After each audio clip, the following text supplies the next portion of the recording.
5 days of the event shot, everything is done. According to my plan, I got whatever shots, footage, this, that, audio bites from people, their stories and this, that.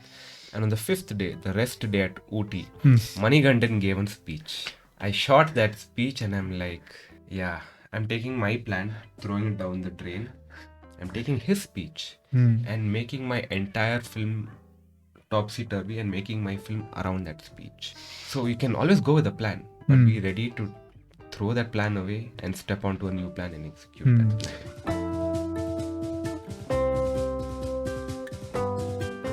What is my driving factor? Till the Ultra Himalaya thing, my driving factor was always to be better than someone who I know or have seen their work. I always wanted to be better than that person who does such a good film or such good photos. I want to be better. I want to be better than him. Right. That's my drive. That is my, or was my driving factor. In the Himalayas, somewhere that changed. So now my driving factor is, Neil, are you enjoying doing this? If it's a yes, do it. And I was enjoying myself in the mountains. Solo, speed hiking, running in the mountains. I was genuinely enjoying it. And I have to thank Peter for introducing me to that sport.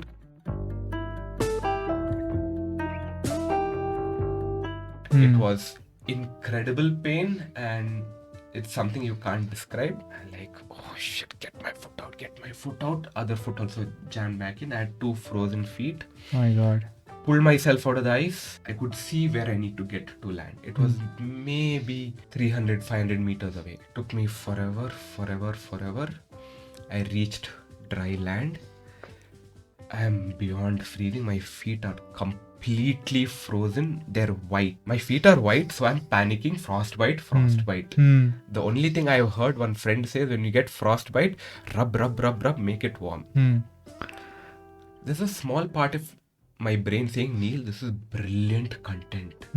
Take your phone out and shoot. There is a part of me that's saying, shoot. This is brilliant content. Yeah. Survival in the wild. My phone is here. I've kept a new pocket on my bag. I just have to pull it from here and film. Mind is not working. Hands are not working. I couldn't take it from here.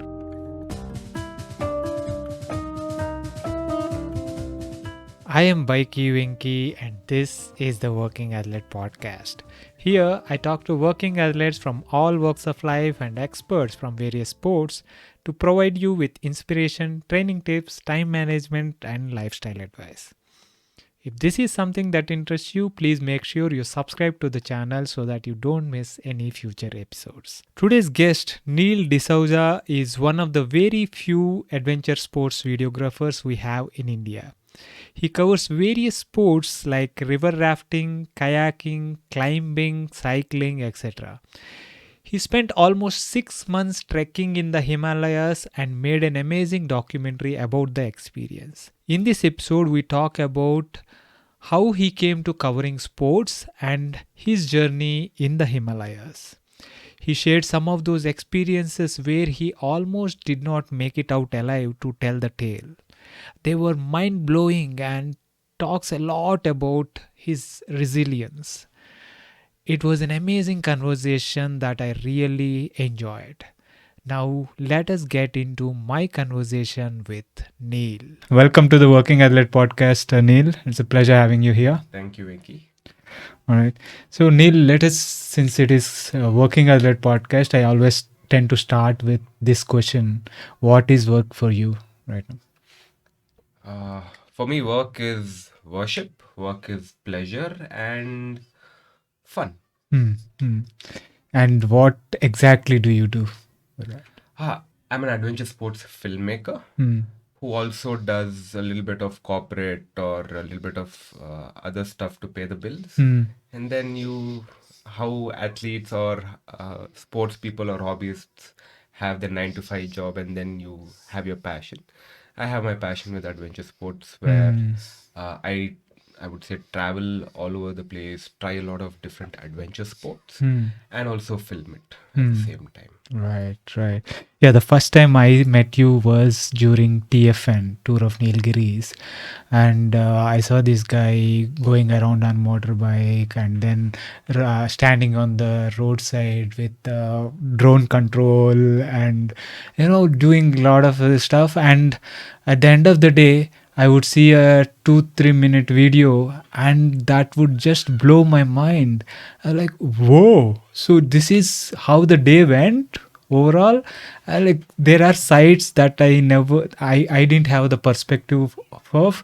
All I had was, I was riding.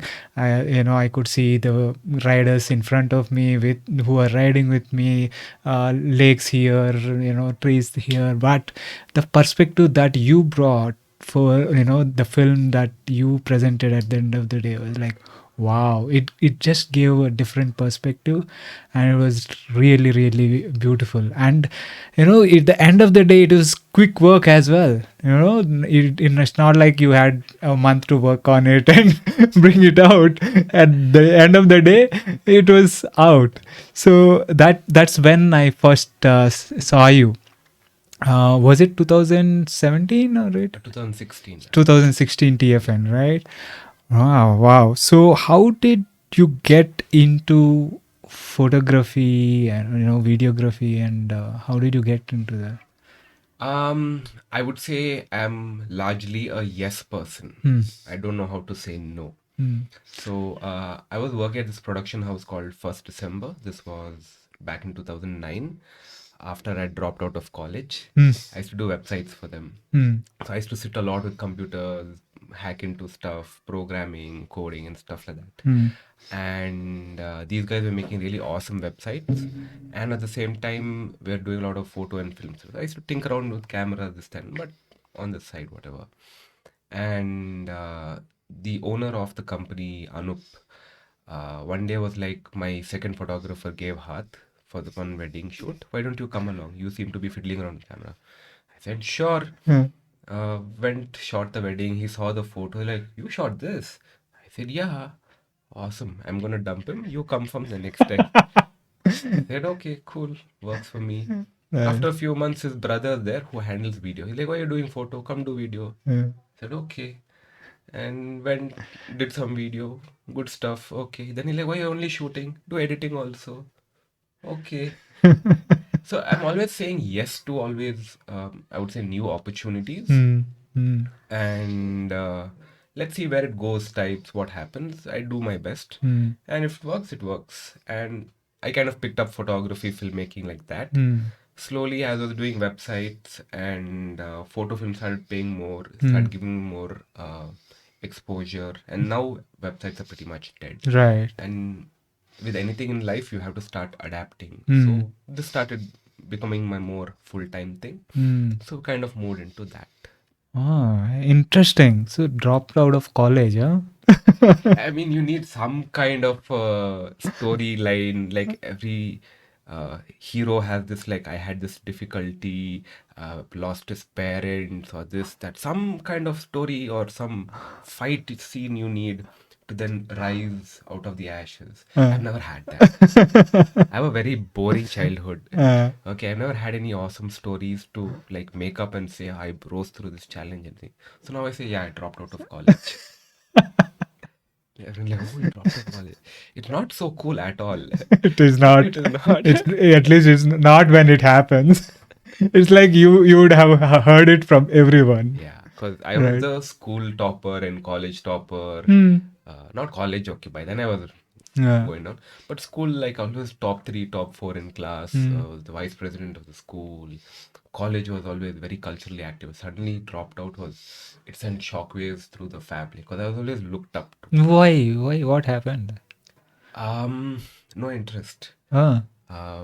When I was in engineering, when they started web development, the second year, they just started teaching the basics. I was already making websites professionally. Right. Okay. I was making money on the side at home. So I used to not have any interest in the classes. So I used to sleep in the classes.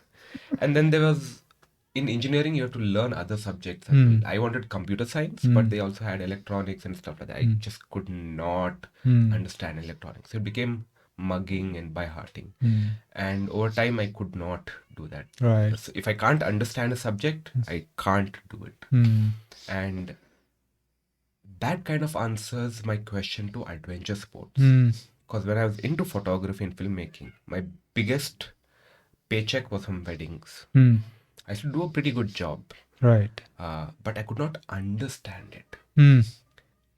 That's when I realized it's not my forte. Because, to give a very simple example, wedding day, lots of chaos, lots of tension everywhere in the bridal family set, everything. People are yelling, this is there, not there, da da da da da da da. And bride's makeup is all over the place, everything. Then she looks at me, how do I look? Oh boy. I have no idea, lady. To me, most Indian, not all, most Indian brides look too overdone. And I don't know how to answer. And this is the like make or break question. But I know how to take a good picture. So I'll take a picture, which I know will look good. I'll take it like, here, look. Yeah, I look good, thank you. Decide for yourself. Like, saved. So I realized something. Or rather, two things. One is I can't understand the beauty aspect or the whatever. It's very over the top for me visually. So no, not something I'm not really connecting with. Plus, sometimes I could very clearly see that the couple is not in line or the family is just and it became a lot over time throwing money, which I was not connecting. So these were things I was not connecting with. Right. And one day a friend of mine said, hey, there's whitewater kayaking happening in Kerala. I looked at him and what? Yeah. That's stuff that happens abroad, like in US or in like Argentina, Chile, and places like that. It doesn't happen in India. He's like, no. He showed me on like on video that a villager had taken.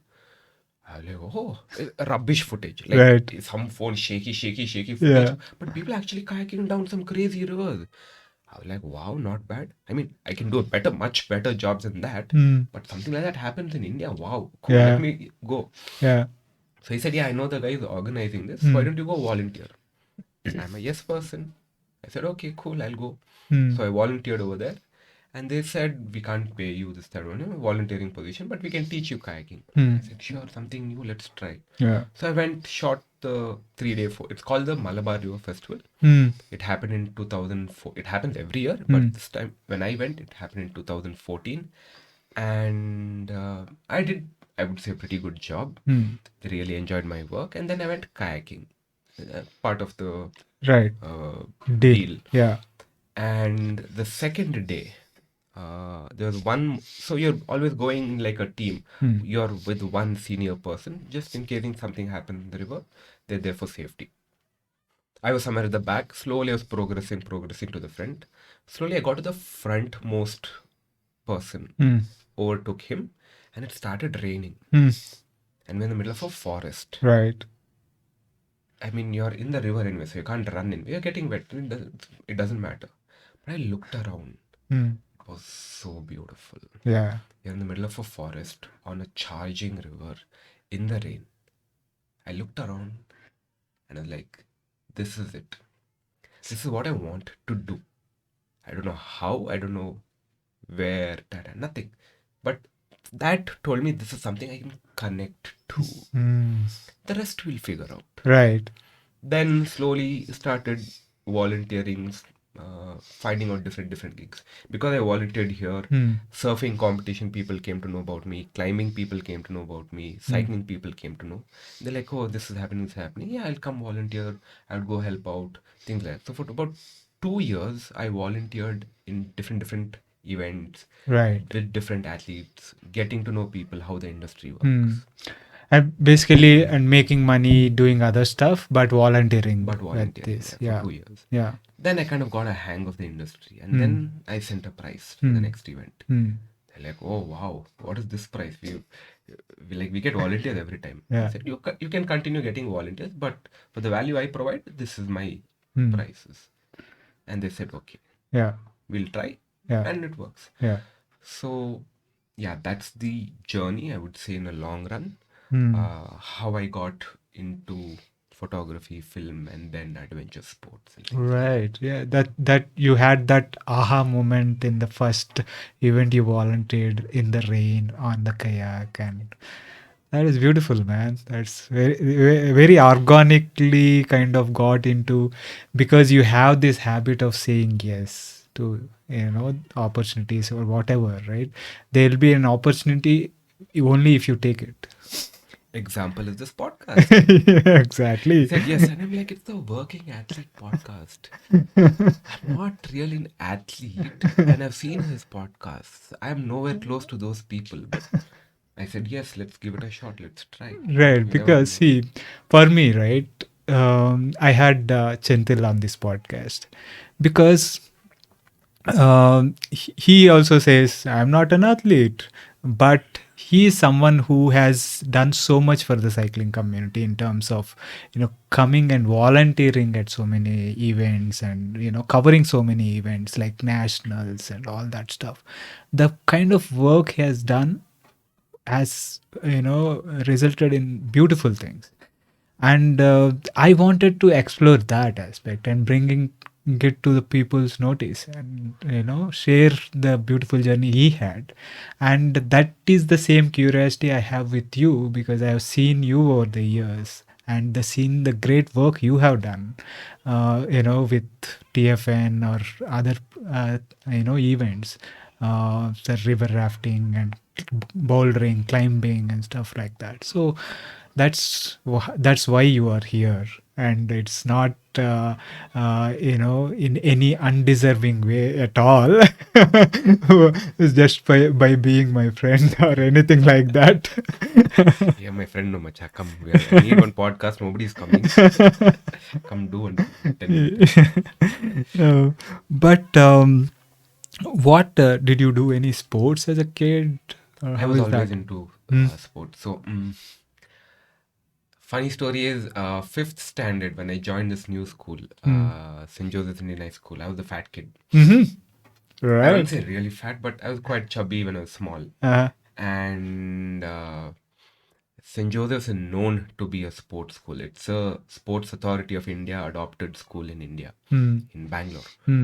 So they have all kinds of national coaches, athletes, and things like that. And I'm a yes person. So they said, tried this out, went, failed. Tried the cricket team, failed. Football team, failed. Tried some swimming, something failed. This, that. Gymnastics, something came. I was like, okay, let's try. I've never heard what gymnastics is also. Went over there, got whooped. Got whooped so badly in the gymnastics session. I couldn't walk or move for 2 days. And I was like, okay, this is not for me or whatever. That's the memory I have because it's quite young and everything. I was really trying hard for cricket, but it didn't happen. And then my friend was in football. He said, don't worry, bro. I'll talk to the coach and all. You come play football and all. I said, okay. Joined football. I was in the C team, which is like A team, B B team team, and C C team. team. Yeah. You get to run around a little bit. Yeah. When coaches are free, they'll look at you, whatever. Okay, do this, do some drill, everything. Fifth standard, that was that. Then sixth standard, I joined the cricket team. Was in the B team. I get a lot of shit from my friends for drop catch and stuff like that, but it's a different story. Yeah. But then I would go to summer camps. I would train real hard. I wouldn't say train, play. We're playing. Yeah. Yeah. You're not really training. Correct. Would play real hard. So I think by sixth standard, seventh standard, I kind of was getting into a lot of sports. And primarily back then it was cricket, football types. Then I joined the school teams in high school for cricket, for football, and stuff like that. And then POC it became too hectic. Then we got a little bit into other sports like pool, poker, and stuff like that. Snooker and Yeah, all that. yeah, Yeah. Okay. So we spending time playing all those games. Then college was Yeah. but the funny part is this: in engineering college, we had a ground, but it was a parking lot. Right. I started the football team. The first tournament we went to, we had nothing. So we pitched money from our end. We made our own jerseys. And we were so pissed off with the college, we didn't even put a college name on it. We just put our names and our number. Went and everything. It was the VTU, that's the university tournament, and we went up to the quarterfinals, which is very good because we were playing against teams from all over the state. Right. And we did pretty well. And the college were like, oh, these guys are doing well and all. Next year, they started to like put their nose in and do this and Yeah. that's when I kind of also I dropped out Yeah. by the fourth That's year. the end So of yeah, it. they were not going to listen to me anymore. Yeah. Anything, but started Mm. small things. Now they're doing pretty well and everything. Mm. So yeah, sports has Been always been there, and various sports. That's why even now the lot of sports that you cover. Yeah. I can't stick to one necessarily sport. I mean, Right. then it again becomes that Mm. blinders. Right. I like to enjoy all kinds of sports, but I Yeah. have a soft corner for kayaking. Because that's where it started, right? Yeah. That aha moment happened there. Awesome. So that kind of nicely dives into my next question, which is you cover a lot of sports: river rafting, climbing, bouldering, cycling. These are some of the things that I know that you did.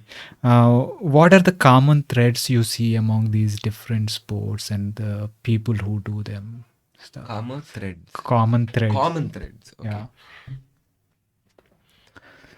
One is definitely the I wouldn't say passion, I wouldn't say knack. It is that. So, I'll from a outsider's perspective. Whenever they see me doing some of these things, they're like, "What if you fall? What if you get injured? This, that." And so what? Like you'll fall, okay, get up, keep moving. You'll get a few scratches. You're not going to fall from very great height. You're falling on 2 feet, 3 feet maximum. If you're cycling or you're doing something, you're at 40, 50, you'll fall. It is part of the game. Right. You ask any adventure seeker, they know it is part of the game. Breaking a few bones, this, that. You go with the mindset that it is dangerous. And you do your best to avoid such situations. You go prepared. And that's the play. Right. Where you're on the edge of doing something really risky, but you have just enough talent or muscle memory or equipment or whatever it is required to be able to combat that situation and bring the best out of you. That is a common thread amongst all the other sports or adventure sports or outdoor people. Right. Another one I would say is the sense of being calm with themselves. A lot of people, I would say city people, for lack of a better word, Right. are unnecessarily worried or stressed out about a lot of things. And I'm like, just looking at them, I'm like, what are you even like talking about? Yeah. There are some examples I want to put out, but I don't want to because it's work related, it won't be good. But a lot of people, their problems are here. Yeah. Just here. Yeah. In the mind. Yeah, it is. And as much as I try and tell them it's just here, you can just break out of it. Either they don't want to or they don't know how to. And I've seen that progress a little bit from there's a good friend of mine. I don't want to name her, but the first time I met her, she's like, I hate travel. How can you sit in a bus for so long? How can you sit in a train? And like planes don't even get me talking about it. I'm like, okay, I don't think I can vibe with this girl. A year later, it's like, I'm in Gokarna. Oh my god, it was so good. I came here for like 3-4 days, but I'm staying here for a month. And I'm like, really? Like, yeah, Neil. Like, I tried it and it was so good and so this and so that. And I'm like, okay, cool. Yeah. So it's all in the mind. Right. And once you step out of your comfort zone, that becomes the norm for you. So you get comfortable with being uncomfortable. Yeah, that is something that people in sport tend to do day in and day out, right? Yeah. So that's really something that they get to explore almost, every day or every other day. You have really hard workout and you are freaking out about it, but at the end of the day it is all in your mind. Once you realize that, you just show up and execute it, right? Yeah, that's a really good observation, man. That's really nice. Anything else or? I think also a little bit to do, if it is the outdoor and Hmm. adventure sports people, then I would say a little bit they are one with nature. Hmm. Yeah. Don't like littering, Yeah. try to be as less footprint as Right. I mean, we do leave a footprint outside. Hmm. One of the hypocrisies I see is when we say it is an eco-friendly sport or this, that we're not polluting. I'm like, you're taking your SUVs and cars and taking all your kayaks and cycles and all that over there. We are having fun. Yeah. I will not deny that. Yeah. In a way, we are a little bit polluting. I cannot deny that. Right. Eco-friendly, I don't know so much. We're Hmm. having fun over there. Hmm. But we're not destroying Yeah. or causing any harm, and we're leaving things the way they are, if not bettering it. Hmm. And that is the first step Yeah, to exactly. getting You doing you that. can do all you can do stuff like not littering and stuff like that consciously, but there is no need to take the moral high ground and say, we are so and so, we are not doing that and this, but just do what you like, and yeah, just do not do the stuff are not good. You don't need to start lecturing. That is that, I guess, Very right? true. Very true. Awesome. So for covering different sports, right? Yeah, you say from what is your process like from conceptualization to presentation? What goes through your head, and what is your process? And does it vary from sport to sport? Do you need to research a lot into sports or something like that? Um, to be honest, Hmm. I don't have to research much. Hmm. Um, at least in India, Hmm. most adventure sports are in a very nascent stage. Hmm.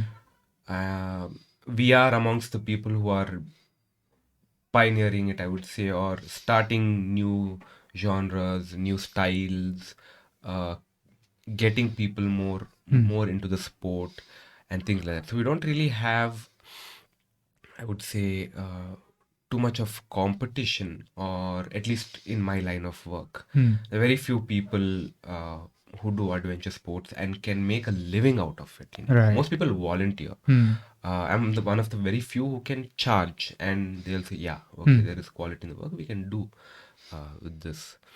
Um, Wait, what is the question? Yeah. So the process. Process. Ha. So I don't do much research. What I do is watch reference videos Hmm. to understand how the sport works, what doesn't work, things like that. Right. Most of the time it's international videos, Red Bull channels or things like that. So get an idea. Then you bring down the scale of production, or uh, the level of Work with the expectation. constraints. Yeah, and whatever constraints you have, things like that. Right. And a lot of time it's just me or one other team member just going, getting whatever is possible, Right. and making the most of it. With whatever equipment you have, Yeah, and the yeah. whatever the surroundings To constraints. give you an Yeah. example, the MTB Nationals 2021 that I covered, I shot the video and everything, and I realized it needs a little bit of a host to explain what the event is about, things like that. You're used to seeing MCs and this and that, Right. but I'm not going to get an MC somewhere there to come. Right. So I took up a new role myself. I told Senthil, hold the camera. I will be in front of the camera. And I started becoming presenter because the situation required a presenter. Right. someone to weave a thread around all the footage and Yeah, what is happening, and set the context yeah, and stuff. yeah. So they came out really well. Thank I you. really enjoyed I them. thought it was. No, I no. don't like myself negatively Of because, course, we never do. but it people genuinely liked it. Hmm. I was surprised with the amount of feedback I got from it. I was expecting maybe 5-10 people will enjoy, but a Right. lot more people did. Hmm. Because it's content that you don't get to see in India. Right. And I had one person saying, "Hey, this is good stuff. We can do like Red Bull kind of stuff. Have this cameraman here, this, that, drone, that, because you've seen that level. We can Right. definitely do that level." Hmm. I said, cool. Yes, you're totally right. So you have to understand this also. The road nationals, also I wanted to cover for Naveen John, who was competing over there, who also won the gold in ITT. Correct. But I wasn't in town. So I sent a guy from Manali, which is close by over there. And to send him to cover that event for 4 days and come back home costed me 25,000 rupees. Yeah. I'm not even volunteering. I am paying from my pocket to shoot for one athlete for free. Right. I am paying 25,000 rupees. You want a team of 4-5 people over multiple days to come there and then after that sit and I haven't even got into editing. Right. It's like, oh, who's going to sponsor all this? Correct. So the Yeah. idea is we build that community, we Right. build that content slowly. We can go all out guns blazing and do a kick-ass job, but you're gonna burn out very soon. Exactly. The sustainability It's not there. You don't have the money or the resources into it. So Yeah. don't go guns blazing. Right. Go step at a time. Go Yeah. baby steps. Build content, build viewers, build that connect. Hmm. And don't invest lakhs into it. Right. Whatever is possible, invest. Put your time, put your effort. Keep doing that. Build a community. Yeah. Over time, it will go somewhere. It might not become, it may or may not become. I am hoping it does become. I'm looking at it in the very long picture. Yeah. And yeah, I keep diverging, but to answer your thing of research, Right. I don't do so much research. I go with an open mind. Usually these events are multi-day things. The Right. first day I just get a hang of the place. Sorry. I kind of get the vibe, the energy. The first day at MTB Nationals, I wasn't even shooting much. I was talking to Senthil, oh, this here, oh, that, shooting. Yeah. Second day, I go like guns blazing. I know what I want. Yeah. Place myself correctly, this, that, everything, get the shots. Third day, make sure the winner, the main people get the interviews, things like that. Few standard things are there. The rest, I leave it open to Right. whatever happens. A lot of times nature comes into play. Athletes fall out. We might fall sick. It's a lot of play with the circumstances. Right. And less to do with your camera. And your camera and everything becomes backhand knowledge. Right. It's your ability to survive in those situations, knowing how to and where to get your good shots, and accepting that not everything is possible. Right. And that is a great point you made in between about the sustainability of it, right? That is really, really important. At the end of the day, you are not making millions doing all this stuff. Not even thousands. Right. So and so many of these events, the nationals and stuff, you are just being there, volunteering and stuff. And instead of making money, you're putting in money. Then Volunteering, they will take care of your expenses. Right. Here we are paying for our own flights, stay, food, equipment in there and everything. And usually after this, you'll have to send your equipment for service and all of that. So Yeah. it is consuming, time consuming. Time, effort, money, and all that. Yeah, that But is you do it because you enjoy it. exactly. That enjoyment is what you're getting out of it right now, and hopefully this will lead to something more than enjoyment at a later point of time as things develop and go big. And hopefully, I think it is going Yeah. in the right direction. A lot more people are talking. Like the other day, I was just going for a MTB crash course in Avlalli, and there's this bunch of 10th standard kids going around saying la la la la la, and they're talking about this cycle and that cycle and this rims and some very fancy cycling terms. And I'm like, when I was in 10th standard, I'm talking about either girls or about how to bunk school or about football, cricket. We will talk about, or WWE cards, Right. or this and that. But kids are talking about cycles. They're talking about climbing this hill on mountain, going on this trek and all. Oh, wow. So it's baby steps. Right. We are going the right direction, I think. A lot more coverage of these things also helps. Yeah, that kind of nicely is I into. We talked about the nationals, you being there and covering. So apart from the MTB nationals this year, how many nationals have you been to, like road and MTB? Cycling? I've been only 2. Right. So when was that? The 2020 and 2021 21. edition. Yeah. Right. Both have them happened in 20. Into 21. One in March and one in Yeah. So I November. happened to visit that one for the first time. I'm like, oh wow, this is so much fun and energetic. Right. Then Senthil says, hey, the 21 version is happening in November. Okay, cool, let's go. Yeah. Went for that as well. It was Yeah. good fun. What are the things that you noticed at Nats, Road Nationals and MTB Nationals that? Other than maybe the top 5, 6, Mm. a lot of them are just there because, well, you get a chance to represent state or you get to go on a free trip. They're not very serious into the sport, but it's fine. I mean, at least now we are having cycling national. I've never even heard of that concept when I was in school, and I'm not going to tell you how old I am. But Yeah. But you know, for a lot of them, being there is kind of an eye opener. Yes, it is. And they go back and say, "Oh, there is so much that I need to do to actually make a mark there." Yeah. So that's when the seriousness will set. correct. The ones who are serious about it are dead serious. Yeah. The amount of dedication and time they put into it is incredible. And to see their parents come there and support them is incredible. Yeah. Cheering for them, giving them food, support, this, that, taking care, fighting with officials, this, that. They're there for their kids. Yeah. And it's a very nice thing to see. Have your parents encourage you in offbeat kind of sports. Yeah. It's not something that's very common, and it's very inspirational. It is. The especially your coverage of the MTB Nationals last time was amazing. The 21 edition that happened later in the year.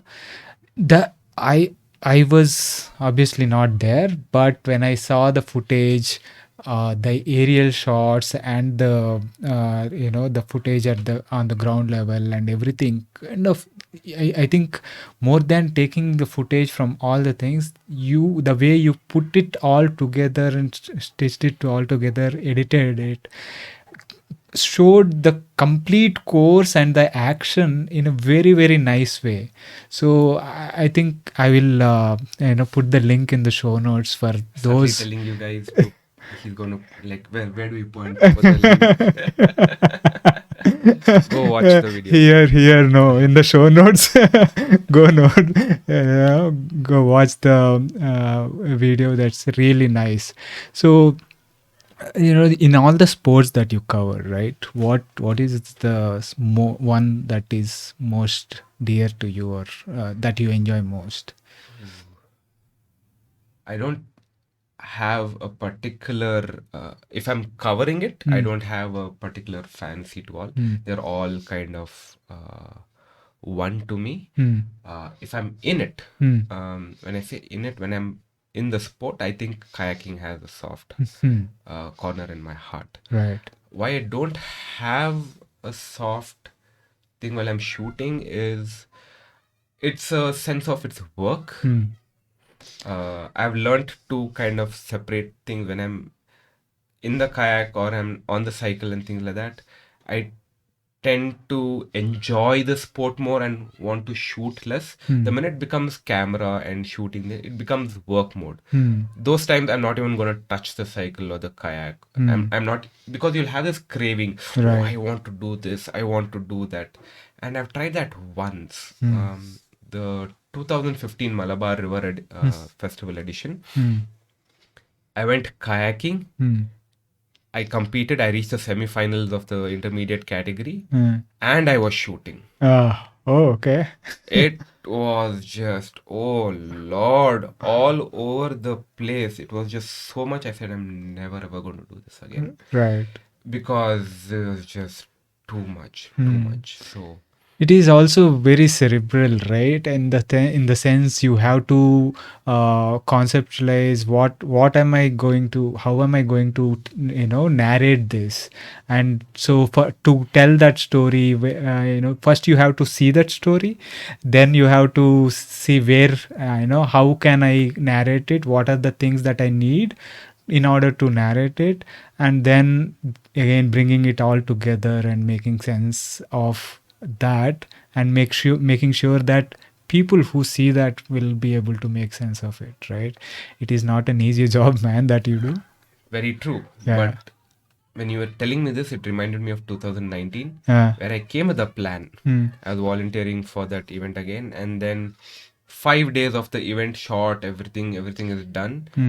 According to my plan, I got whatever shots, footage, this, that, audio bites from people, their stories and that. And on the 5th day, the rest day at Ooty, Manigandan gave a speech. Right. I shot that speech and I'm like, yeah, I'm taking my plan, throwing it down the drain. I'm taking his speech and making my entire film topsy-turvy and making my film around that speech. So you can always go with a plan, but be ready to throw that plan away, Right. and step onto a new plan and execute that plan. Yeah, for those who are not there for TFN 2019 and haven't seen that, tell us about that. Have you seen the film? Have I sent it to you? Yes, yes. You have. It is First, beautiful, let man. me. Yeah. Yeah. Okay. So I made that film and I thought it was good enough to go to film festivals, and well, it didn't do that great, to be honest. But it's a film that is very special in my heart, because you can actually tell a little bit about Manigandan first. Yeah, And I'll tell about Money is a special young man. He's deaf. He cannot hear and he cannot speak. Right, and he is someone whom I came across in 2017. I think I was giving a talk in Crankmeister, and about my journey in sport. I think 2017 or 18, where I completed 10 years in cycling, and I was giving a talk about that in Crankmeister. And this young man came up to me before I was getting ready to talk, and he came up to me and said, he was typing something in the phone and showing me. I said, I cannot speak, I cannot hear, but I want to be here. I was struck. So I don't have like too many. There are a few. There is a small presentation I had with some pictures of me, when I started, and then from fat to fit kind of story, and how I progressed over time, designed to kind of inspire others. And he said, but I am going to speak a lot, not it's not going to show a video or anything. So I was like, he said, okay, sit. And then after this, talk, he came up to me and, showed me his Strava. And he was, he told me, okay, this is, these are my rides, and I saw like 100, 200 even. And he showed me the Sorry. he showed me the photo of his bike, which is a beat down Hero Hawk, single speed. And he was doing 25, 26 kmph, 28, and some shorter rides and stuff. And I was really surprised. And then he was telling me, I want to go fast. Will you help me? And I was like, okay. And that is when, and I think the next time, a week after, he again pinged me and we got together, and he said he wanted my help to, go faster. He saw me going 40 kmph on the ITT or something like that, and he said, I want to do that. I said, okay. And then I sat and thought about it. How can I help this young man? He's very, very enthusiastic, very passionate, and, but he doesn't have the means to pursue this. And the cycle is like, it's completely run down, it's very heavy. And but he joined us with that bike on a few rides, and I saw him ride, and that is when I decided, okay, I need to kind of see what I can do. And I raised a fundraising campaign for him. And one kind friend, doctor friend from Mysore, volunteered to offer, offer to buy a bike for him on her own. And that's how we got him a bike. And and with whatever other funds I collected, got him accessories and stuff like that. And that is how he has been. And and the next year, we both took part in the BBCH, where he wanted to do 40 kmph, and he did that. 40 kmph, the first race he did on ITT, he did 40 kmph. And then he came up to me and asked me how much I did. I did 42.5 kmph, I said. And I was riding without aero bars and stuff like that. He was making signs, and how did you do without it? I had I gave him aero bars and everything. I said, I'm happy that I did 40 kmph, but I want to beat you. So he wants to improve, he wants to get better. I said, yes, I'll help you get there as well. So, and that is how, when he in 2019, when there was an opportunity to get him on TFN, one of the good friends of TFN volunteered to sponsor him to write TFN. And I thought it is a great opportunity, because TFN as an experience changed my life. And it was so inspiring, the first edition that I did, that my whole cycling has changed, and the way my thought process has changed. So I wanted him to experience that, and that's how he ended up in TFN. And during TFN, he was so blown away by the experience and the volunteers, the riders. During rest day, he came up and thanked everyone using his sign language, not uttering a word, but conveying that message. And almost everyone had tears in their eyes, including me, of course. And it was such a beautiful experience. And that is the incident around which you made that film. Yeah. So let's talk about that a bit. Yeah, so that's when I met Manigandan, and that one speech that I was filming, and I was like, after the speech, I was like, I just take my entire plan of the video, throw it out of the window, Yeah. and this is my film, Mm. and I'm going to make the entire footage, story, everything revolve around this. Yeah. I haven't put it out in public yet. Mm. I think I should just do it, and Yeah, probably will you do it should. one of these days. Yes. I'll go for it. It just brought me back a lot of good memories. I Yeah. think you should just share it. Yes. Done. It is too good to be not shared. So yes, please do it. This reminds me of another line a famous filmmaker said. Some of our best work is lying in our hard disks. Oh man, that is sad. It is true. Yes, So yes. yes, I will put it. Yeah, yeah, Yeah, yeah. something good came out of this podcast. Yeah, definitely. Yeah. Hmm. So what, since we are talking about TFN, what are your you've been at TFN 2-3 times now? Oh, can't count. 2016, 17, and 19, I think 4. Mm-hmm. So what are some of the best memories for you? I I have know it see, is very hectic time, I know. not just Mm. I have a very different viewpoint Mm. because cyclists will have a very different Correct. memory and viewpoint of the event. Mm. I have a very different Yeah. viewpoint. But what I do know the most is the situation that got me in, Mm. where the 2016 event was being handled by an agency called Meraki, Mm. and they got me on board to cover this event. Right. They told me it was 8 days cycling from Bangalore to Ooty and back. I said, "Oh wow, now nice, something like this happens." I Mm. didn't know about TFN. Mm. They need something to cover. This is a budget. Everything. I said it's a little less, but we'll do it. Mm. It's money. Mm. I'm not going to say no, and I'm getting to shoot cycling and stuff like that. Yeah. Okay, awesome.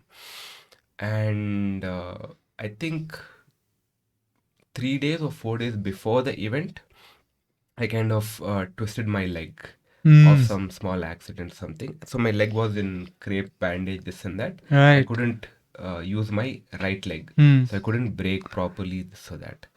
So I couldn't ride a bike. Mm. So they said it's okay. We have our car. Mm. You be in the car and shoot along the event, Mm. and take one more person along with you to shoot with the drone and stuff like that. So for TFN was the first time I'd bought a drone. Mm.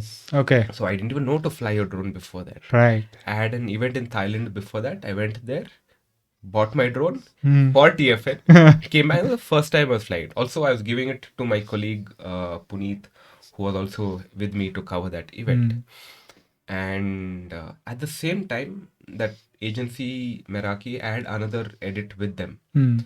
So the first day, their registration day, where all the cyclists come together, they register. There's a lot of camaraderie and catching up and things like that. I was supposed to shoot it, but I couldn't. So I sent my teammates to go shoot. I finished this edit. I finished editing it at 5 in the morning. Not 4 in the morning. Mm. Got ready, 5 o'clock. I left for TFN. Mm. No sleep, nothing. Yeah. I come, reach over there, we start shooting. 6 o'clock, I'm expecting full race, this, that, and everything. Every camera, this, that, everyone, we're ready. The flag waves, Right. and everyone goes slowly. Hey, what is this? I thought this is a race. What is this? They're just like pushing cycle, slowly walking with the cycle, and they're going. I'm like, oh shit. My full It is the plan. tour, man. I didn't know what a tour was. Yeah, yeah. In my head, TFN is a race. Right. So I'm like, oh, shit, my starting full flop. Idea of full flop. Okay, screw it. All cyclists went. Mm. Went and sat in the car to go shoot and everything. And car is not moving. Mm. I'm like, cyclists are going. Come, let's go shoot. Yeah, but we have to take all the banners, this, that. Huh? Yeah, so it's the sweeper car that after every place, like starting point, lunch point, this, that, they will collect all the banners and everything after Correct. And also everyone leaves. it'll tail the last rider, Yeah. and in case he's not able to make it, Yeah. he'll put him in They there put him in the and car. take it. Yeah. Sweep vehicle. I'm like, no, I need to go with the cyclist. Like, no, sir, this is our job. You come sit and shoot what you get. Like, bloody hell. And I was exhausted, like no sleep the whole night. I got Right. whatever few shots I could. Yeah. Passed out in the car for an hour or 2 hours. Wake up, shoot something at the lunch point. Wake up, shoot something at the tea and snacks point. Get something here and there. We reach Mysore. I'm like, this is not happening. Mm. This is not happening at all. And I look at my two teammates and I tell them, see, this is not happening. I need to figure out something. because going this car, we're not getting footage. We're going to get our asses handed out to us when Yeah. we show the film. So I said, I'm going back to Bangalore, pick up my bike and coming. Like, what's wrong with you? I said, there is no other way to cover this event. We Yeah. can't do it in this car. I have to go back and get the bike and come. Yeah, but your leg is like fractured or whatever, Yeah. and you're in a cast. And yeah, but not happening. Right. So already one night no sleep. We reached Mysore around 6, 7 in the evening. I took a night bus and reached Bangalore around 1 o'clock in the night. Continued editing. While, yeah. No, not well. Yeah. Came back to Bangalore. That edit that was supposed to be Correct. done was still not over. Yeah. So I was continuing editing. Uh-huh. I was editing till 5 in the morning, 6 in the Right. morning. Yeah. Finished the edit. Slept for about 2-3 hours. Had breakfast around 8 in the morning. Sat on my bike. Rode all the way to Sultan Batteri. I reached at 3 in the morning. Yeah. Also, that Mysore thing, we had to put out videos every day. Correct. I put out the video and then left from there to Right. Bangalore. Yeah. I reached at 3 in the morning. My team was out sleeping. Right. I pulled out their cameras, took out the cards, put the footage into my laptop, started editing that day's video. Yeah. I finished at 5 in the morning. Yeah. Put out the video. Right. And then my team like, oh, you came. You When came. did you do this thing?" Yeah. Yeah. Reached around 3. I finished the edit, whatever. Come, let's go. We have to shoot the next day. Yeah. So now it's 2 nights of almost no sleep. Sat on the bike with the fractured leg, no sleep, nothing. Shot the whole day. Reached in the night, started editing again. Right. My team passed out. They were dead. I still edited, finished. Yeah. Pushed the video out. Then slept. So for me, that was my memory. Right. If I didn't push myself to do that, Yeah. the video wouldn't have been good. Correct. It would have been rubbish. I would have never been part of the event again.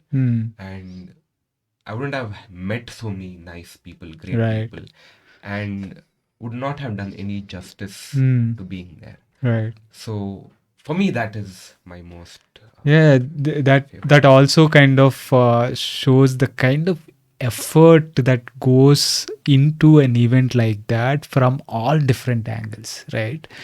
That was your experience, and it is almost the same for the riders, for the volunteers mostly, and everyone involved. They are almost driving themselves crazy, sleepless through. I think on the tour like that, the easiest job that is there is of the riders. Riding 900 or whatever kilometers, or even climbing Kalahati, I think is easier than that goes all around it. But it is what makes the event itself so beautiful. The contributions of likes of you and the volunteers that drive it is really, really important. That year is when I think the team was Aditi and others, right? Yeah. Very young team, everyone. Yeah. Aditi wasn't even supposed to be there. So the first day, I sent her instead of me for the registration day. And Deepak and I forgot, everyone loved her so much. I said, no, you're coming for the tour. I said, no, wait, we're only 2 people for the tour, me and my friend Puneet, who are going to be there. No, nothing doing. She's coming for the tour. You are not arguing. She has that effect on people. She's such a sweetheart. Yes. Awesome. Okay, so what is the toughest event you have covered so far? That was so hard. Does it have to be specific to an event or? It need not be. Okay. So the toughest for me would be my Ultra Himalaya film. Because it goes a full 180 or even 360 degree. Yeah, that is actually the answer I was expecting, because I knew it was, but I put it that way because I don't know if there is something else as well. So, but yeah, let's go there. Yeah. So to give context, I think back in 2018, for the IMF Film Festival, that is the Indian Mountaineering Federation's film festival. Last minute an entry came where there's an athlete by the name Peter Van Gett who does ultra running a lot in the mountains. Right. He had gone 2 months in the Himalayas non-stop, running from one part of the Himalayas to the other. And he Right. just had footage that he had shot on the phone. It was mind-blowing footage. It is. And he's not a filmmaker. He's Yeah. an athlete. Yeah. So he would just point his phone and shoot whatever is beautiful. And then I was told suddenly, like, make a film out of this. And I'm like, huh? Like, the shots are beautiful, but Yeah. there's absolutely no story. How long will you just keep watching shot after shot? You'll get bored after 3 minutes or 4 minutes. Right. And he has like 2 months of footage. So I somehow sat together, stitched the story and things like that, pushed and edit out. And it won the second best film of the festival. I was like, wow, okay, this is something good. And then after that, had a chat with him, and then he told me next year, 2019, he's doing 6 months. I was like, wow, if you're doing 6 months and you make a film out of that, it's going to be mind blowing. Can I come film it? I'm not even thinking what do I need to do? Nothing. I'm just like, can I come film it? Right. He's like, yeah, sure. Have you run before? No. And you were talking about running in the mountains, right? Yeah, so and with someone who is a veteran in mountain running, so he has done by now I think maybe he has more than 20 years of experience trekking, and he is the founder of Chennai Trekking Club, and Peter Van Gett is a badass in trekking world, right? I love that. He is amazing. He still posts on social media all these footage that he films, stories he narrates are just mind-blowing. Yeah. So I said yes, cool. So then training starts. I asked one of my friends, okay, so I need to start running. What is the program? He said, yeah, what running? I said ultra running, things like that. How much have you run? Almost nothing. I don't run. I find it very boring. Yeah. Oh, okay, cool. So I'll put you on this weekly program.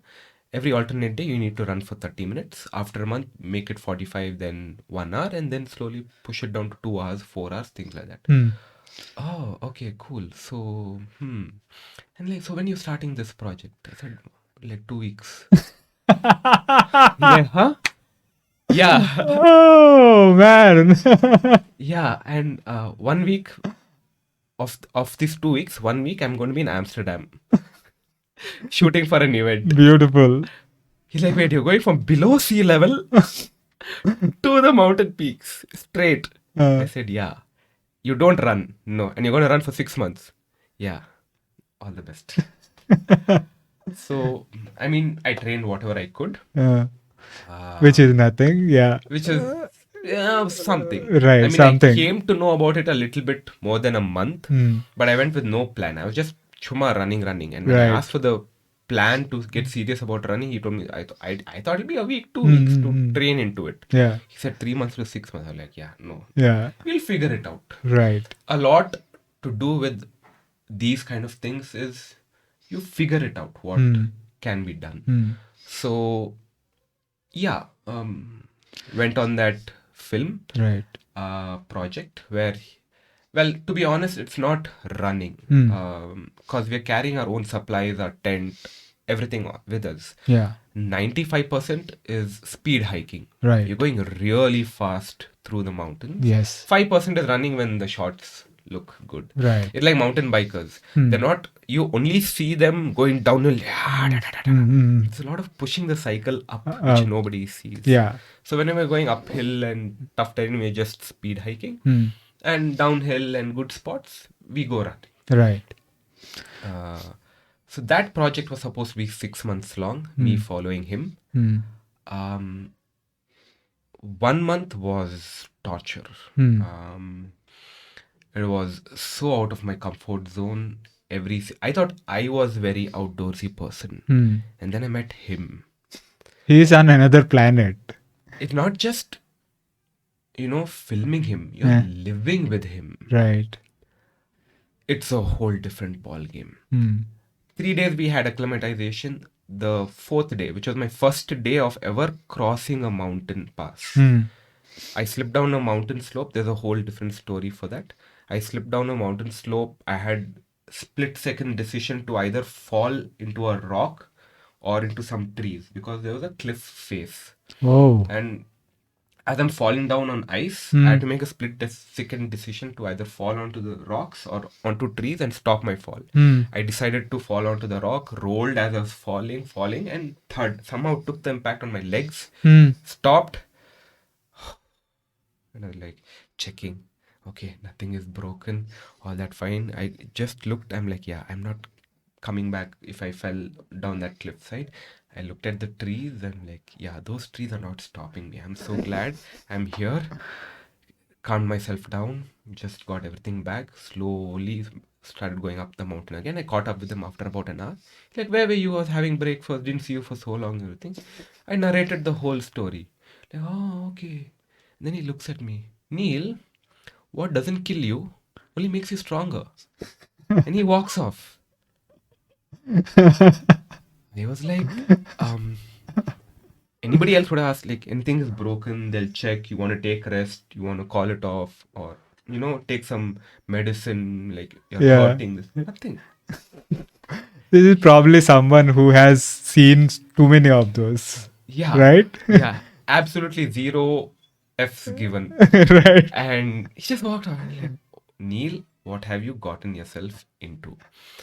And it was every single day is you're being pushed, you're being challenged. It's a new day, it's new terrain, and I have no idea what I'm doing. Hmm. Very little training. I'm just following. Basically, Right. my job was to follow him, Hmm. make a film of what was happening. 1 month down the line, things didn't work out. Hmm. We kind of split ways unceremoniously. Hmm.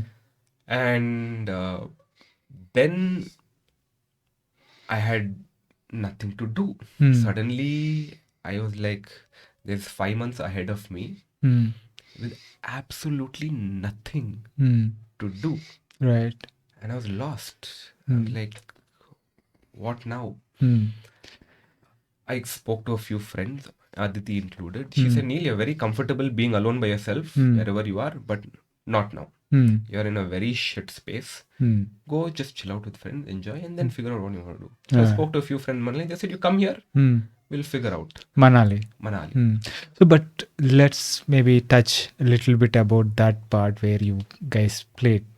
So, what kind of happened there? What you were able, so basically he's an experienced guy and he's a veteran in that space, and he's going speed hiking or running in the ultras and covering insane amount of distances every day, and you got there with the intention of making a film but with not much of experience of running, right? So that is a really really tough spot to be in, right?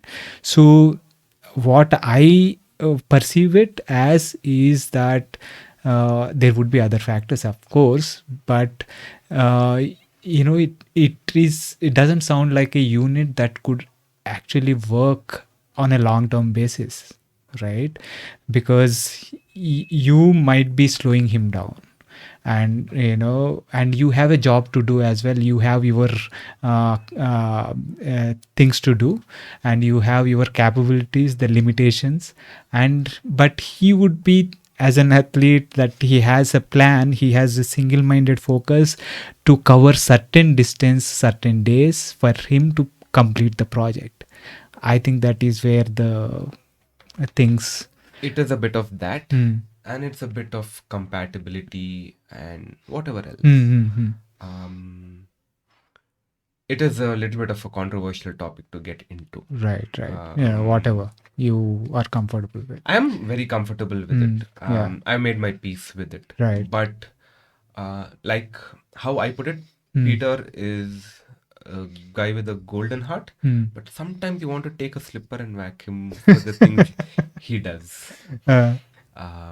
That's my take on it. Right. He's a machine with a single-minded focus. I was slowing him down here and there, Mm. which you are okay with. I think as a professional, you can do 2 days, 3 days, maybe a week. But after a month, I think it starts playing on you as well. I won't get into the exact incident of when what happened. For whatever reasons, Yeah. this thing. But we did kind of split a little bit unceremoniously, and for lack of a better word, I was ghosted. And Yeah. later on, I found out he has done Mm. this to a couple of other people, because Yeah. along that 6 months, he ghosted somebody else. Oh. Mm. And that guy called me and like, what just happened? And I was like, this happened to me. Like, yeah, something very similar. Mm. I'm like, oh, okay, cool. So I'm not the only one. So Right. there's a lot of mind games playing on you that what did you do wrong? Correct. Yes. Yeah. Because it was smooth sailing. 1 month in my head, we might be a little slower, this, that, and everything, but you're talking, you're Yeah. living with him. It was smooth sailing. Oh. Okay. There were no issues, at least to me. Right. And suddenly this happened. So then I spoke to that guy and think like, yeah, and then suddenly things just flip. I think it's also you're in such extreme situations and things like that. Right. From my I do a lot of projects that are long term, a month, 2 months, 3 months long. Right. A lot of experiences. What I've realized is communication is key. What works, what doesn't work, you need to communicate with the other people in the team, and you have to pace it out. Yeah. You're talking about communication, right? That is super, super important, especially in these ultra events, right? Oh, um, I crewed to a DP's event in he was doing lands and to lands and some event that takes him across the UK with 10K swim, what is that? First 540 kilometers of bike ride, then 11K swim, and then a 92K run. And so I was like, I didn't have any experience of crewing. I was doing bike rides and I was good at it reasonably. And so when he asked for me to come along as a crew, and we had a couple of others locally crewing, and what I noticed was that when the athlete is in that mode, he is suffering on the bike, his moods are swinging left, right, center. And if as a crew you do not know how to deal with that, it everything breaks down. The communication channels break down, and all hell breaks loose. And that is something that I kind of understood firsthand, that okay, this has to crewing is not an easy thing, and especially in ultra events, the mind of an athlete is very fragile, and it has to be kind of it can go into places that are not very pretty. So you got to be aware of it as a crew member and or someone who is communicating with them, and have to deal with that. So yeah. And where were we? Yes. So the same, communication is Yeah. key, Yeah. and to me it was all smooth sailing. Right. But apparently not from his end, and I had no idea. He didn't even give me a reason. That just took off. So it played a lot of mind games on me, and I had no idea what to do. Right. And from college days to that day, I've always been busy. I've always had work. I've never had free time. I don't know what that concept is. Right. So suddenly I had 5 months ahead of me and I didn't know what to do. I had two choices. Yeah. One is either go back home and say, yeah, I didn't work out. Tell clients, I'm back at work. If any work there, let me know. Or continue. Unknown. But I had no idea of maps. I had no idea of terrain, no experience. absolutely. Right. So I spoke to my friends in Manali. They're a production house called Foreplay. They said, you just come here, we'll figure things out for you and things like that. So then they started slowly training me, guiding me on what to do, what not to do, some basic equipment training and things like that. Okay, cool. And then the rest is part of the film. Um, So you ended up spending more time there, what, 2-3 so I months spent there? 4 months doing this on my own. Uh, my driving factor was not to proven. So this is a little bit divergent topic, but I spoke to my therapist a few days ago, and something beautiful came out in that conversation. Right. What is my driving factor? Hmm. Till the Ultra Himalaya thing, my driving factor was always to be better than someone who I know or have seen their work. Like I wanted to be better than him. Like how Manigandan wants to be like better than you. I always wanted to be better than that person who does such a good film or such good photos. I want to be better. I want to be better than him. Right. And that's my drive. That is my or was my driving factor. In the Himalayas, somewhere that changed because I no longer had to catch up with Peter. I Right. didn't have to film him or I didn't have to prove. Because for me, 1 month, it was me trying to be better than him. But I couldn't. Me, from always being the best at what I do, suddenly I'm always behind him half an hour, 1 hour every day. I am falling, I'm falling sick, getting lost, making mistakes. It plays on your mind every single day. Yeah. And it was pushing me down a lot. And I'm trying to do better than him. And I'm making more mistakes because I was trying to be better than him. Yeah. When you try hard, trying not to do mistakes, you end up making a lot more. So that is stuff I didn't realize. Yeah. It's Yeah. back thoughts after coming out of the project. Right. Thinking about it. Also, when I see other people trying to do stuff in my team that is they're trying to Trying show too off hard. or trying too hard, and I'm like, not required. Relax. You're doing fine. No, that attitude of दिखाना है, फाड़ के दिखाना है, not required. Yeah. Yeah. So I realized I was doing that probably to him, which plays. Yeah, it's totally fine. But I had 5 months and I had nothing to do. So I did some training and then my driving factor was if I enjoy it, I'm going to do it. Right. And I was enjoying myself in the mountains. Solo, speed hiking, running in the mountains. I was genuinely enjoying it. And I have to thank Peter for introducing me to that sport. Right. But the day I stopped enjoying is when weather got winter was coming. I was not equipped for it. Right. I was like, I'm not enjoying it anymore. Let's go home. So now my driving factor is, Neil, are you enjoying doing this? If it's a yes, do it. Money, time, resources, all is secondary. You are enjoying it, do it. We'll figure out the rest. If you're not, I'm going to say no. Beautiful, man. Definitely. I think if that is something that came out of that experience, yes, it is totally worth it, right? I think it was totally worth it. Yeah.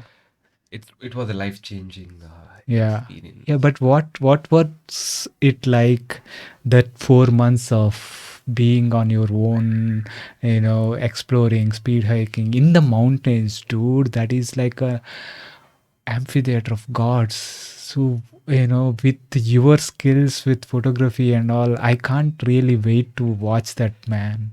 Film is almost done. Like Yeah. I just got music done. I think the vocalist is doing the last bit of singing today.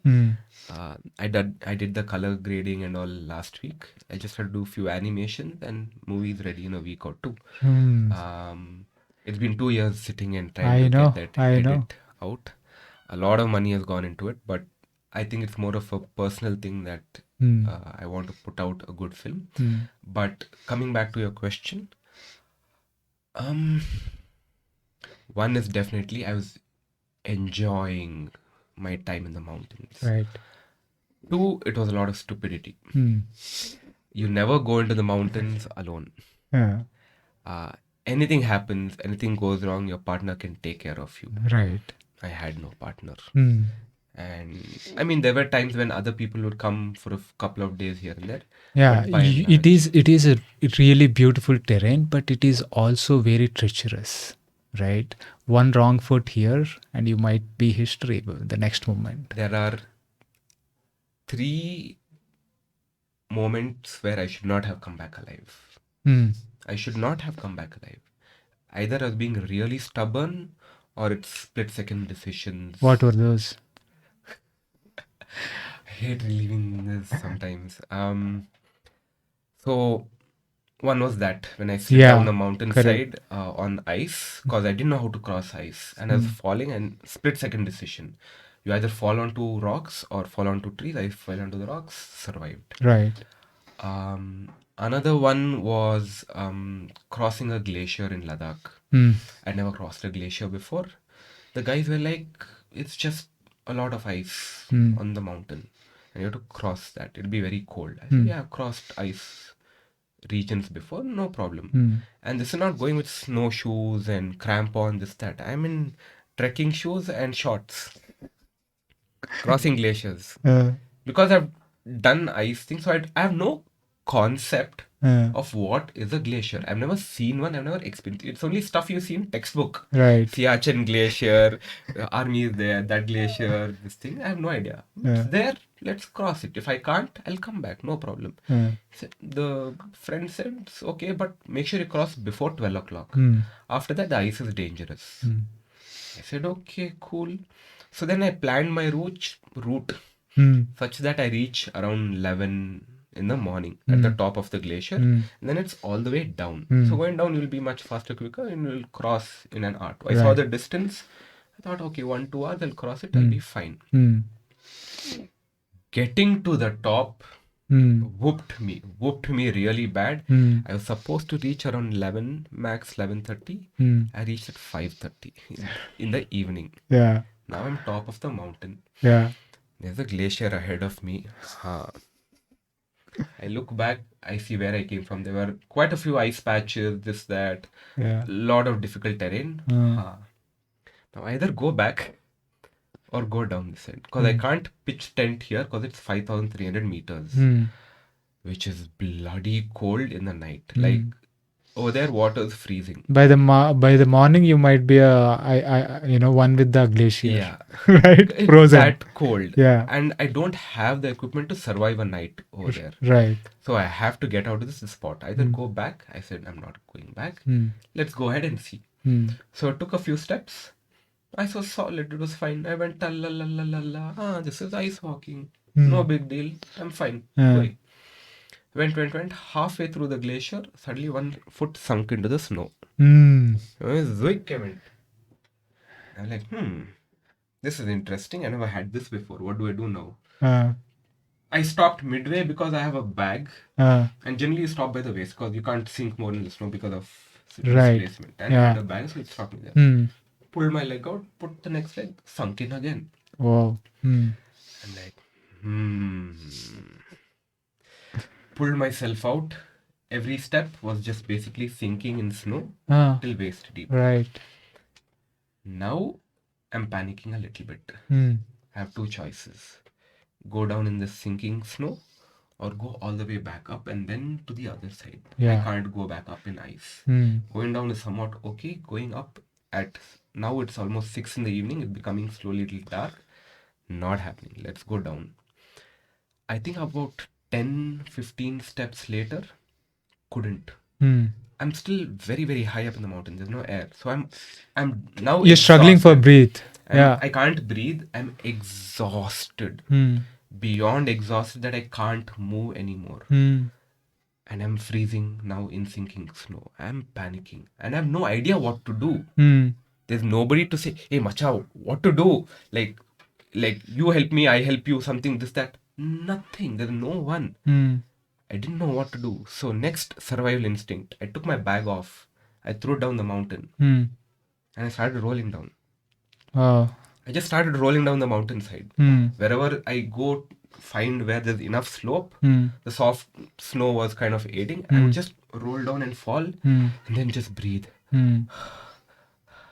Just like breathe, and you're freezing every side. Then somehow grab bag, throw it down. Did that for about maybe 10 minutes, the longest 10 minutes of my life. Then I hit an ice ridge kind of a thing, and that was solid. Finally, some solid ground. Put my bag on, took a few steps, leg cut through the ice. Like the ice sheet broke, and my leg cut through, everything cut me open, and there was a river below. So the ice was actually a frozen river that I couldn't see. Yeah. And the minute I hit that river, it was glacial water. My feet froze. Till now it was snow. Right. So I could kick it out, push it out. I'm in a regular pant and shoes. So I was pushing it out. This time I was managing. The minute I hit water, it is.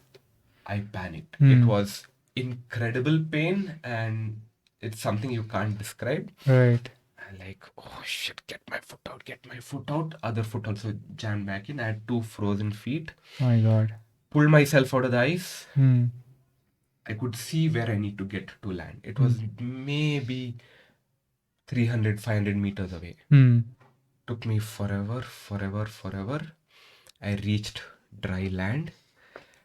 I am beyond freezing. My feet are completely frozen. They're white. Now I don't know how or when frostbite kicks in. Correct. Yeah. I have no idea. No idea. Yeah. My feet are white, so I'm panicking. Frostbite. The only thing I've heard one friend say, when you get frostbite, rub, make it warm.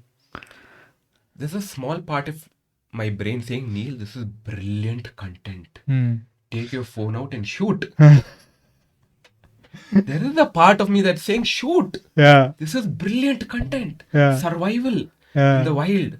My phone is here. I've kept a new pocket on my bag. I just have to pull it from here and film. You can't do shit. Can't. Yeah. Mind is not working. Hands are not working. I couldn't take it from here. Everything is freezing. Everything is freezing now, frozen. Frozen.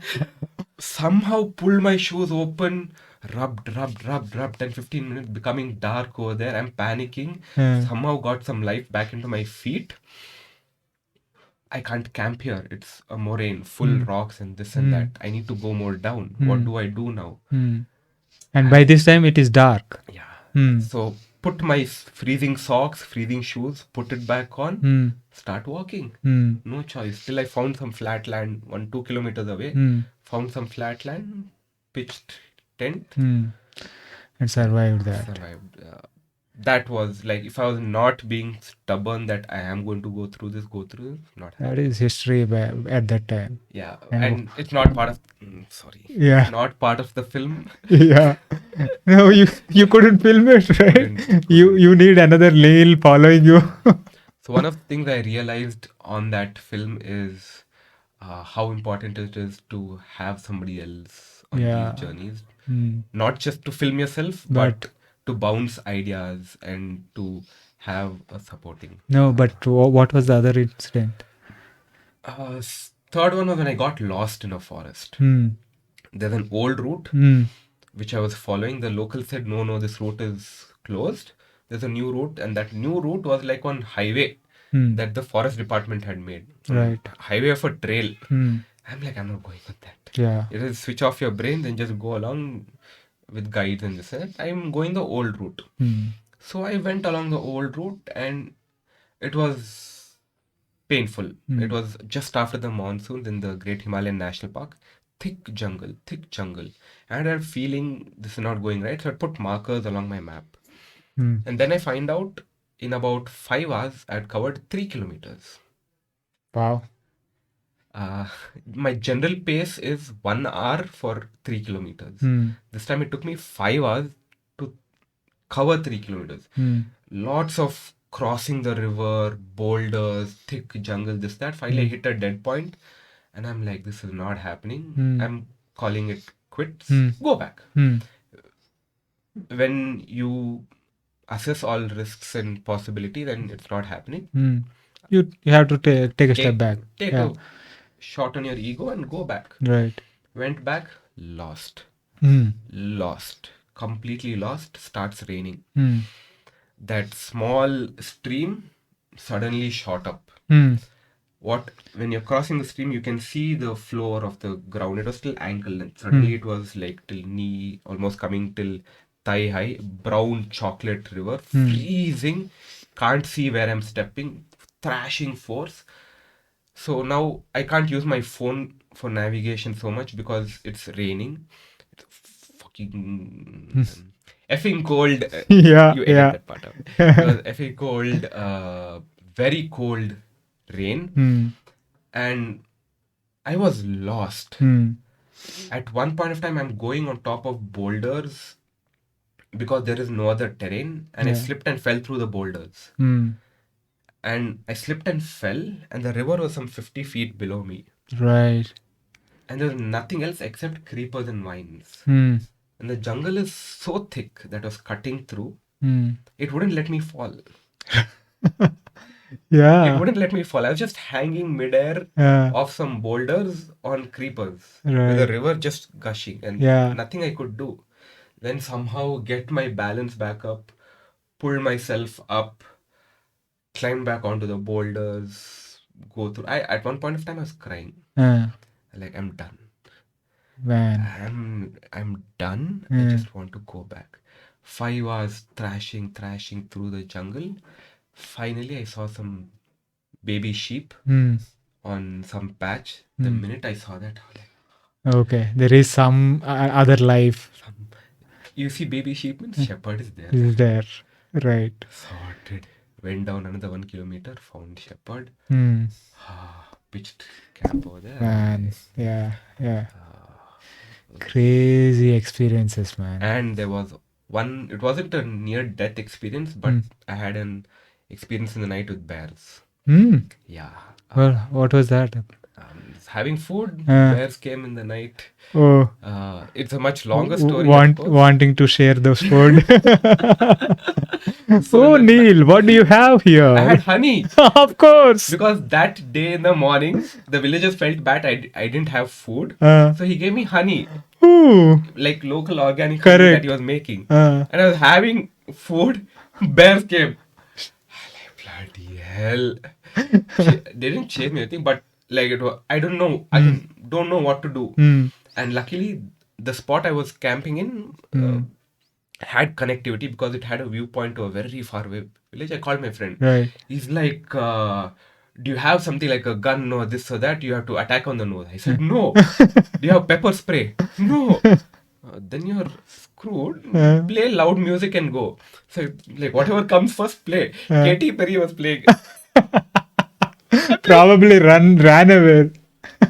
I'm playing Katy Perry. I'm like, relax, don't worry. I understand it's your home. I'm going, relax. Spoke to it for about half an hour and then slowly backed away. 2 hours in pitch black.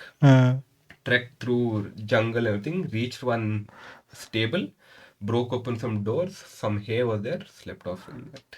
Man, this is like epic stuff. You do what is possible. Yeah. So, when you ask me what was my toughest experience, it was that. It was just survival. Right. A lot of days it was just survival.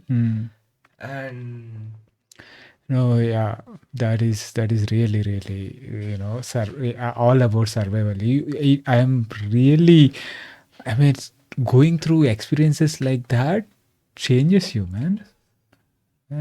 It definitely does. And if it doesn't, you're not human. You're not human. You're an automaton or something. But I can't really wait for wait to watch that footage. I want to do a private screening sometime in Bangalore soon. I'll definitely invite you. Yes, please. Yeah. This has been fantastic, man. This has been fantastic chat. I had so much fun going through your journey, learning more about you. It's been fantastic. So what advice do you have for someone who wants to explore this space of sports photography, adventure videography and stuff, sports. Let's call it adventure sports coverage. As an adventure sports filmmaker or a photographer, your camera and all the technical details is all secondary. Primary is your knowledge of the sport. You need to, of course, enjoy that sport you're doing. If you see a sport like cricket or football, everybody knows the rules. Right. And the photographer filmmaker knows the right moment, or he knows the rules, so he knows what he's filming. But a lot of people get into adventure sports with absolutely no idea. Right. Absolutely no idea.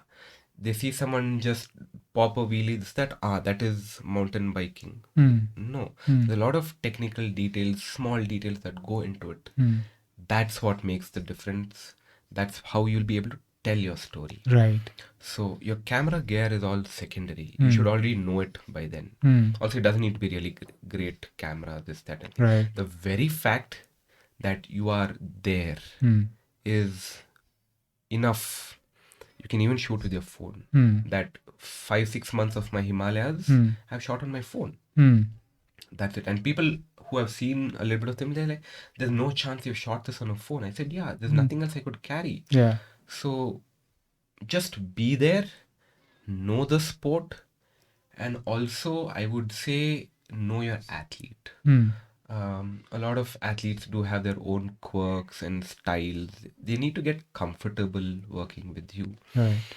If they're not comfortable, they're not going to share their stories with you. Yeah. It's also about it's being there covering a sport. It is not just about showing that sport to others outside the sport, but if you are able to make someone who is already doing the sport connect with it, right, understand it, identify it, you have done a fantastic job.